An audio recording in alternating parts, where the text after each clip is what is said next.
এরপর না তোমার কথাটা আলোচনা করছিলাম আমরা, তোমার অনেকটাই দূরে থাকে। এই চৈতালি মুখোপাধ্যায় বলেছে টুকুরি তোমার ওজন কত?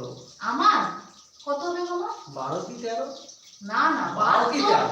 75 75 হবে, হবে না? সামনে একটা আছে নাকি? বাজে কথা বলো কেন? ইয়ার কি মানে সিরিয়াস কথা? ও জিজ্ঞেস করে যা বলেছি আমি মোটা মোটা, তাতে লজ্জা কি আছে? আমার ওজন বেশি বেশি, তাতে লজ্জা কি আছে? মোটা কিছু খেলেই মোটা হয়, কে বলেছে? আমি জন্ম হতে দিছিলাম নো কমেন্টস, অশান্তি না বাড়ানো। না অশান্তি কি আছে? তুমি তো আমি কি খাই সেটা তোমার থেকে কেউ বেশি ভালো জানবে?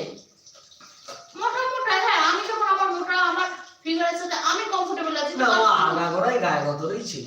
আর তখন তো কারোর কোনো সমস্যা হয় না। হ্যাঁ 75 75 আপ কি 75?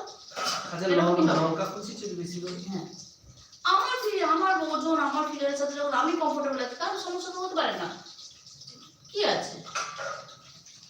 কেউ যে খেলেই মোটা হয়, কে বলেছে এই কথাটা? খেলেই মোটা থাকবে, খেলেই থাকবে, হাওয়াতেও আমাদের বাড়ির বউরা হাওয়াতেও